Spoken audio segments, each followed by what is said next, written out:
இன்றைய தினம் நம்மோடு இணைந்திருப்பவர் ஒரு விசேட விருந்தினர், இலங்கைக்கான துருக்கிய தூதுவர் துஞ்சா ஒஷ்சுகதார் அவர்கள் நம்மோடு இணைந்திருக்கின்றார். Ambassador, thank you for joining the show. Thank you very much for having me. Ambassador, you have arrived in Sri Lanka 3 years ago.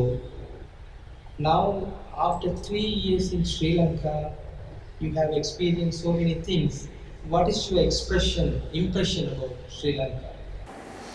Well, I arrived in Sri Lanka in September 2015, soon after the elections.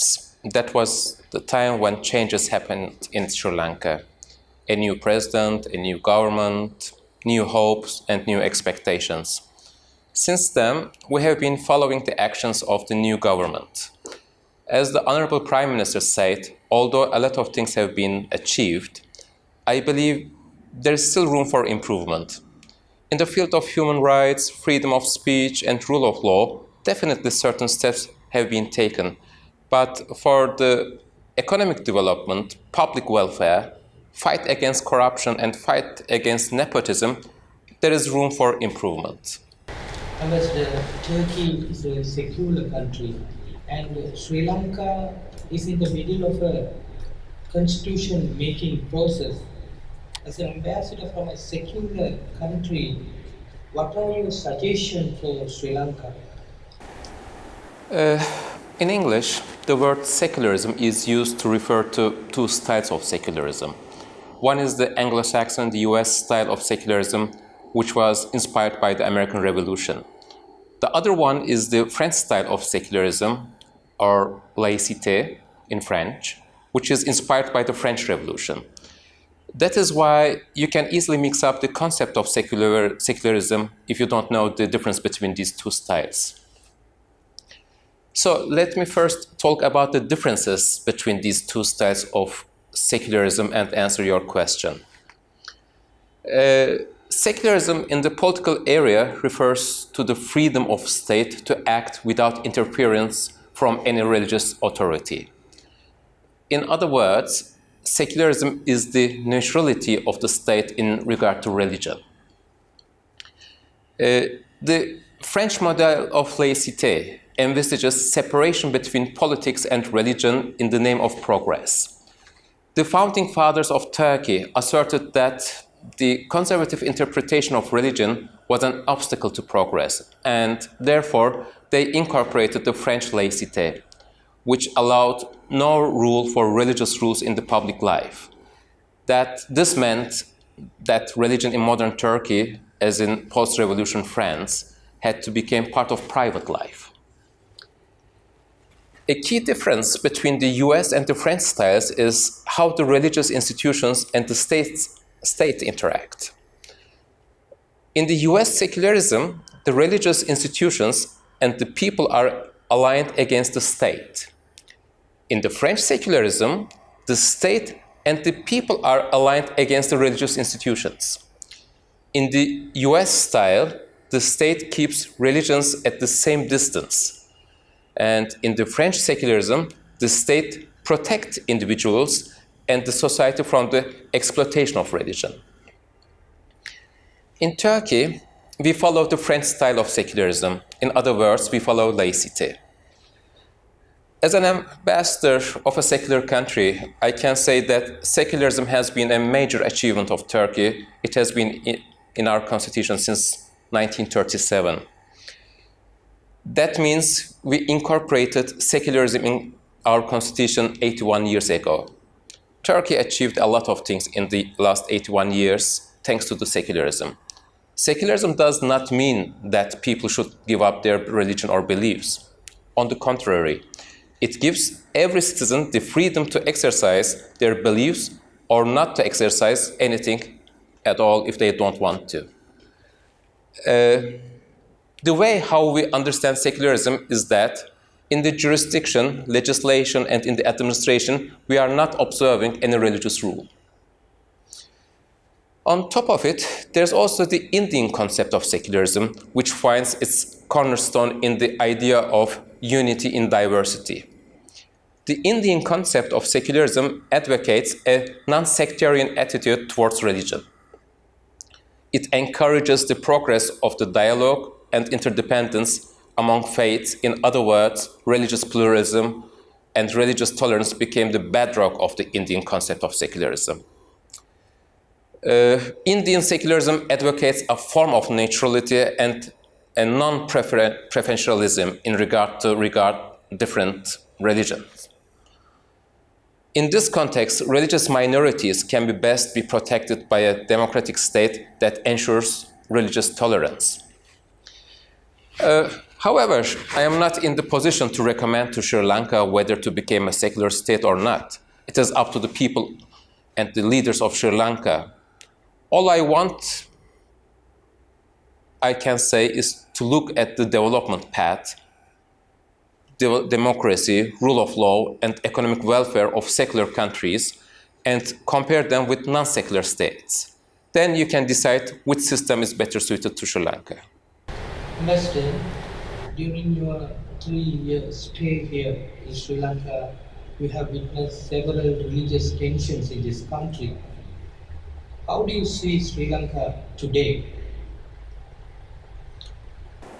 Let me answer this question in this way. The uniqueness of Sri Lanka is how diversity creates unity. In Sri Lanka, a relatively small area, there are people who follow Buddhism, Hinduism, Christianity, Islam, and some other belief systems for centuries. These people are managed to maintain a peaceful and harmonious coexistence with their friends and neighbors.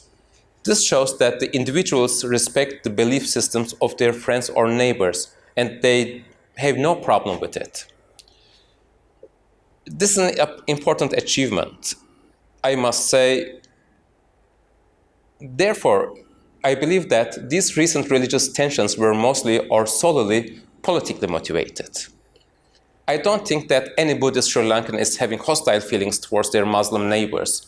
I don't believe that any Sri Lankan Buddhist person would ever do any harm to their Tamil Hindu neighbors without any political motivated provocation. I think hatred is not deep-rooted in the feelings or thoughts of the people. In fact, it surfaces with provocation by certain power centers. Religion or belief is a very potent instrument when it is misused by malicious people. I call this the instrumentalization of belief. The instrumentalization of belief for political and economic reasons can be very destructive for this country. It can cause pain, bloodshed, and social calamity.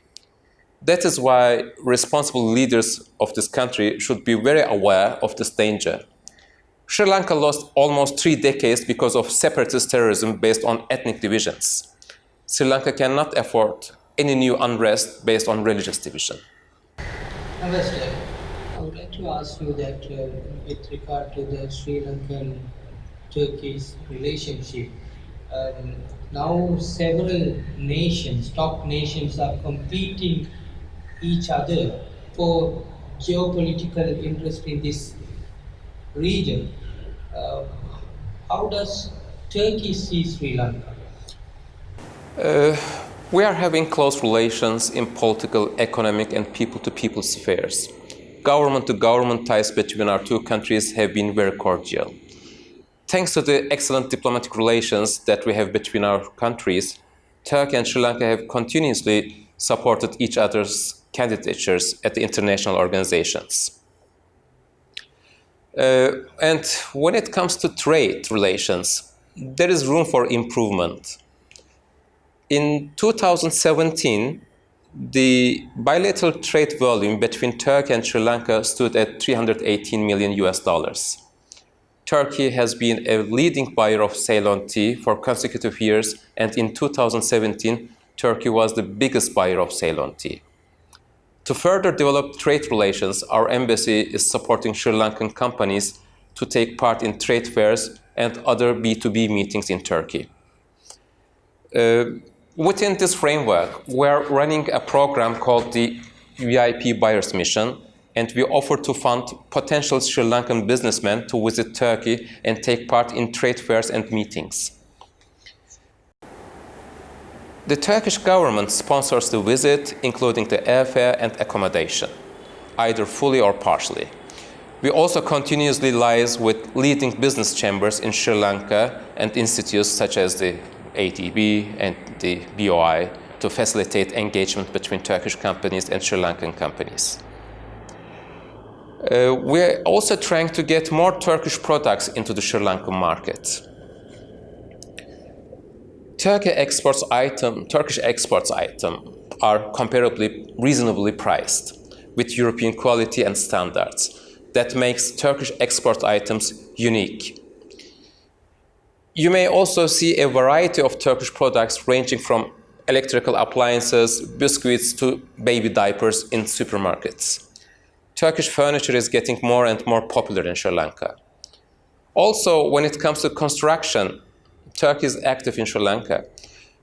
For example, it is a construction company that has been commissioned to construct a foreign government's embassy in Colombo. And another Turkish company is carrying out a water sanitation project near Colombo, and very soon a Turkish company will invest almost $20 million in Sri Lanka as a foreign direct investment in the textile industry. And let me say also a few words about the humanitarian assistance that we are providing. I mean, Turkey is also providing humanitarian assistance to Sri Lanka. We recently funded the renovation of a water tank in Lahugala. This project will provide much needed water for thousands of farmers living in this area. Within our capacity building assistance program, a couple of months ago, we donated 3D printers to a state university and to a private vocational training institute. We also assisted this institute to hold a course on 3D printing and modeling. Furthermore, we are supporting journalists. And so far last year, we have sent 5 journalists from a number of leading media organizations to Turkey to undergo special training. Also, we handed over electronic equipment to journalists. All these assistance are provided through the official aid agency of Turkey, TICA. Moreover, we have been providing scholarships for Sri Lankan students to continue their studies in Turkey.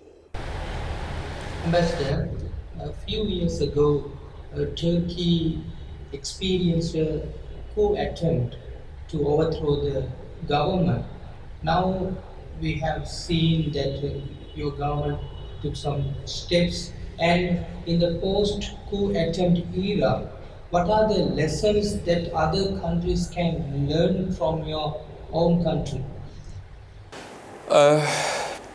On 15 July 2016, a group of soldiers and civilians who were affiliated to a religious cult and terrorist organization, namely FETÖ, the Fethullah Gülen terrorist organization, tried to overthrow the democratically elected government in Turkey.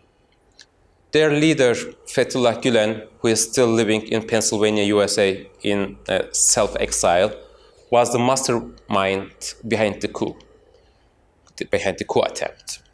They did not hesitate to use lethal military force against innocent civilians, killing 251 and wounding thousands.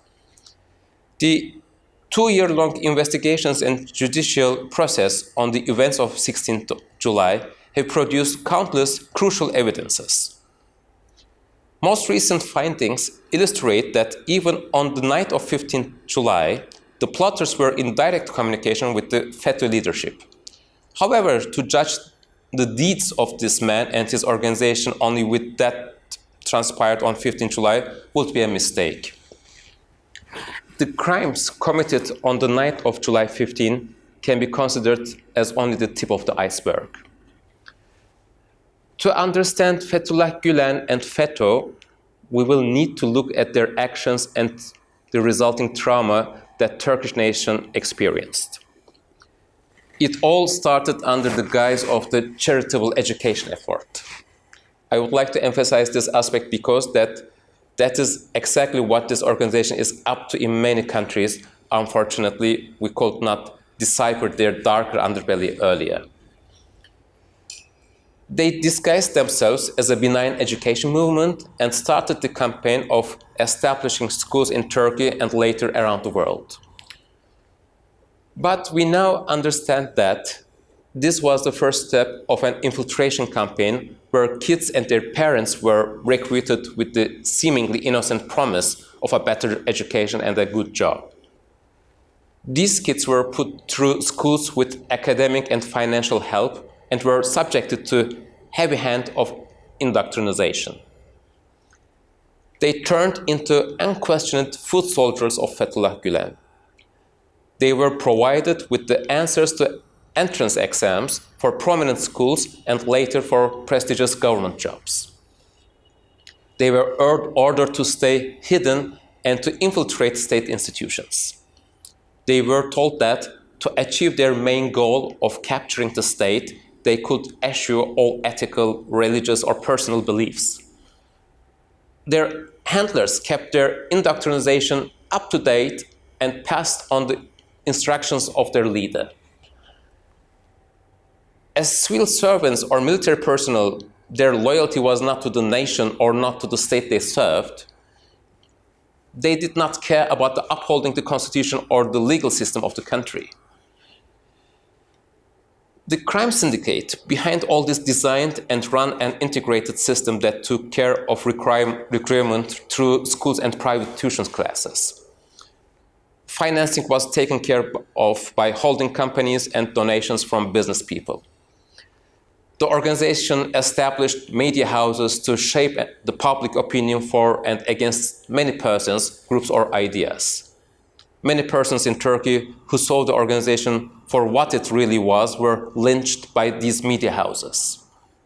These media houses became the focal point for actions taken against journalists, academics, bureaucrats, and military officers who opposed them or tried to expose them.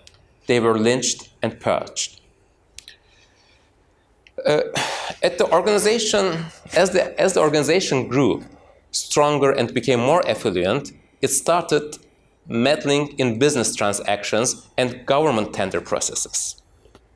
Money laundering, illegal cash transfers, and other financial crimes became their usual business. When the Turkish government finally understood what was actually taking place, FETÖ started to take drastic and extreme actions. The first wave of these actions came in December 2013, where the organization released a number of so-called recordings and fabricated material that attacked, proved inclusive, and provided the wake-up call both the government and to the public. And upon discovering their secret communication systems and intercepting the instructions, we started to counter their moves and discover the extent of infiltration and the infection it has caused. July 15 happened at a time when the Turkish armed forces had discovered and was getting ready to expel most of the so-called military personnel who were actually recruits of the organization. July 15 was the desperate move to keep their control in place and to capture the state, which they aiming to do through infiltration. Despite the fact that we define it as a coup attempt, this was not an ordinary coup. In none of the coup attempts in the past did we have the putschists opening the fire on civilians, let alone bombing the parliament, the presidential complex, or the police headquarters. FETÖ established itself in around 160 countries, including Sri Lanka. With thousands of schools and businesses, their actions in Turkey should be considered as a wake-up call for other countries. We are pleased to note ever-increasing awareness on part of our partners regarding the security threat posed by FETÖ. In many regions, FETÖ schools and other entities have been closely inspected and put under state control.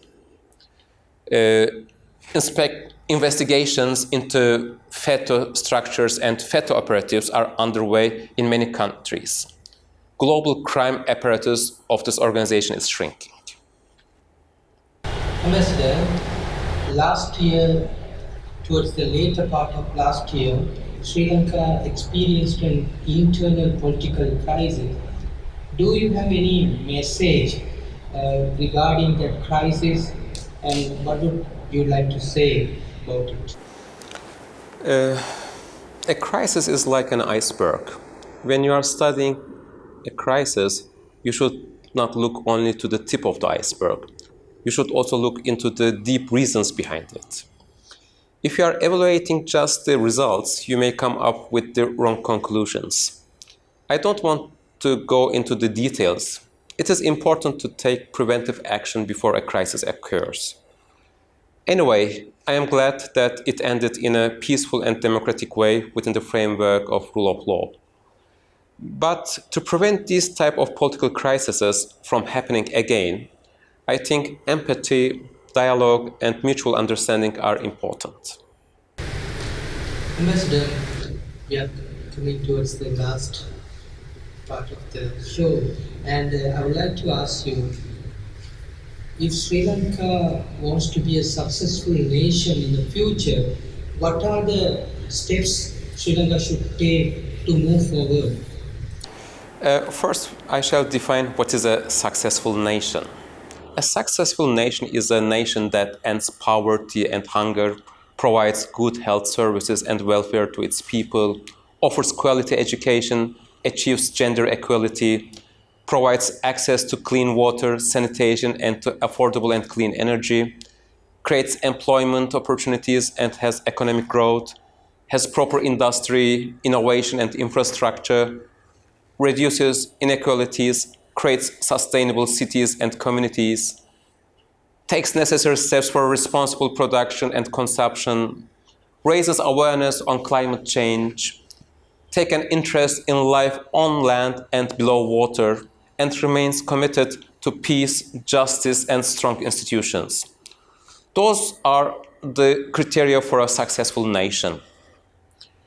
To reach these criteria, there is no magic formula. But I think if you look at the countries that have achieved these criteria fully or partially, there is something common. That is the investment on open and free quality education. At the center point of all those things is the human. That's why I believe that to reach these goals or standards, the first thing that should be there is the investment into human. On top of it, to achieve these goals and standards, a country's system should be based on rule of law. Ambassador, thank you very much for joining us in this show. And on the ending note, I would like to ask you one more question. This is not a serious one. What made you to be a diplomat, and what it takes to be a diplomat? Well, I was always interested into history, geography, politics. Those areas were my area of interest. And I was interested to different cultures, different languages, and to the world affairs. And a career diplomat, or the career of a diplomacy, gives me the perfect opportunity to exercise my personal interest in my business, in my job. That's why it was completing each other. And to reach this position or this job, you have to study, first of all, you have to study several subjects, and you have to be graduate either from the political science, I'm talking about Turkish system, either from international relations or political science or law or economics. And then later on, you have to pass through several exams, which is one of the toughest in the civil servant system in Turkey. And throughout the years, you are gradually getting more experienced and getting upgrading in this career. This is how it happened. Thank you very much, Ambassador. Thank you for this opportunity. இன்றைய தினம் நம்மோடு இணைத்திருந்தவர் இலங்கைக்கான துருக்கி தூதுவர் துஞ்சா ஒஸ்சுகதார் அவர்கள். மற்றும் ஒரு நேர்காணலில் உங்களோடு இணையும் வரை உங்களது விடை பெறும் நான் அருண் ஆரோக்கியநாதன்.